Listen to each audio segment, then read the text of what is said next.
और अब बात कुमार विश्वास के उस बयान की करेंगे जिस पर पंजाब की सियासत में तूफान आ गया है। आज बारी केजरीवाल के पलटवार की थी। उन्होंने न सिर्फ कुमार विश्वास को जवाब दिया बल्कि बीजेपी कांग्रेस को सुनाते हुए ये कहा कि मैं सबसे स्वीट आतंकी हूं। इसका मतलब मैं बहुत बड़ा आतंकवादी हो गया। तो ये इनकी सारी सिक्योरिटी एजेंसीज क्या कर रही थी? पिछले 10 साल में 3 साल तो कांग्रेस की सरकार थी। कांग्रेस वालों ने क्या किया? सो रहे थे वो लोग। 7 साल से बीजेपी की सरकार है, केंद्र में मोदी सरकार है। मोदी जी ने क्या किया? मेरे को गिरफ्तार क्यों नहीं किया? इनकी एजेंसीज क्या कर रही थी अभी तक?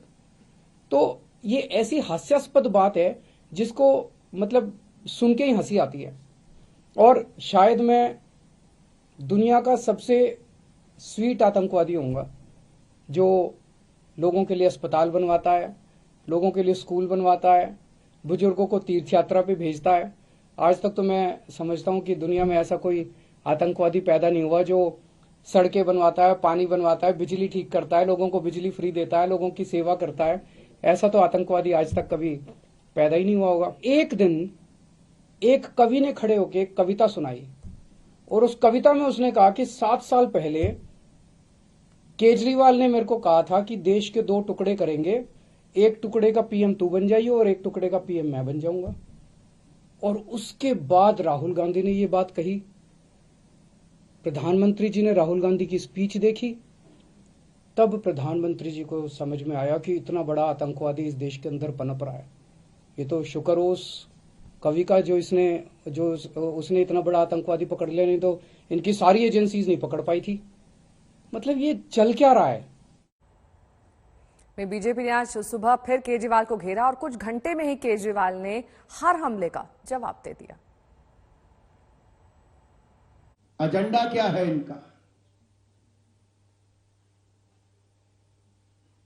और ये जो पार्टी का नाम है ना, AAP, इसी में इसकी असलियत, इसी में इसका मतलब छिपा हुआ है।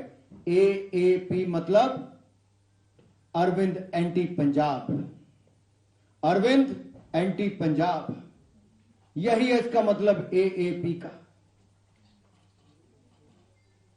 जो पंजाब का मुख्यमंत्री बनने के साथ साथ खालिस्तान का प्रधानमंत्री बनने का भी सोच रखते हो, ऐसे आरोपी ने, ऐसे इनके साथियों ने बार बार कहा है। एक ने नहीं, कईयों ने कहा।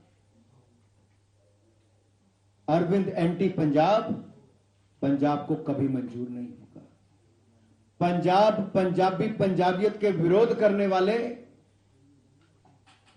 अरविंद एंटी पंजाब कभी पंजाब को मंजूर नहीं होंगे। मैं समझता हूं कि आतंकवादी 2 किस्म के होते हैं। एक वो आतंकवादी होते हैं जो जनता में खौफ फैलाते हैं, और एक वो आतंकवादी होते हैं जो भ्रष्टाचारियों में खौफ फैलाते हैं। आज ये सारे भ्रष्टाचारी इकट्ठे हो गए हैं, सारे चोर लुटेरे ये सारे इकट्ठे हो गए हैं, और ये मिलके इनको मेरे से डर लग रहा है। एक तरह से इन लोगों के लिए मैं आतंकवादी हूं। जनता के लिए तो मैं स्कूल बनवाता हूं, जनता के लिए अस्पताल बनवाता हूं, लेकिन इन लोगों के लिए मैं आतंकवादी हूं। इन लोगों को रात को नींद नहीं आती, सोते हैं तो इनके सपने में आता हूं मैं। जवाब देना चाहिए, और लंबा जवाब नहीं। केजरीवाल जी, सीधा जवाब, हां या ना। क्या कुमार विश्वास सच बोल रहा है या झूठ बोल रहा है? हमारे नेता आतंकवादी के घर नहीं जा सकते,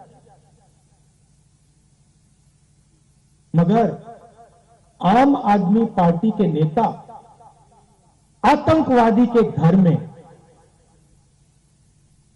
सो सकते। राहुल गांधी जी ने सबसे पहले ये आरोप लगाए मेरे ऊपर। अगले दिन प्रधानमंत्री जी ने वही भाषा इस्तेमाल की जो राहुल गांधी ने इस्तेमाल की। अगले दिन प्रियंका गांधी ने वही भाषा इस्तेमाल की। अगले दिन सुखबीर बादल ने वही भाषा इस्तेमाल की। मेरे को कुछ लोग, मेरे लोग कह रहे थे जी राहुल गांधी पे लोगों को यकीन, या राहुल गांधी जी कुछ बोलते थे तो जनता विश्वास नहीं करती। लेकिन ये नहीं सोचा था कि प्रधानमंत्री नरेंद्र मोदी जी राहुल गांधी की नकल करेंगे, एक दिन ऐसा भी आएगा। प्रधानमंत्री जी भी राहुल गांधी बन जाएंगे, एक दिन ऐसा भी आएगा।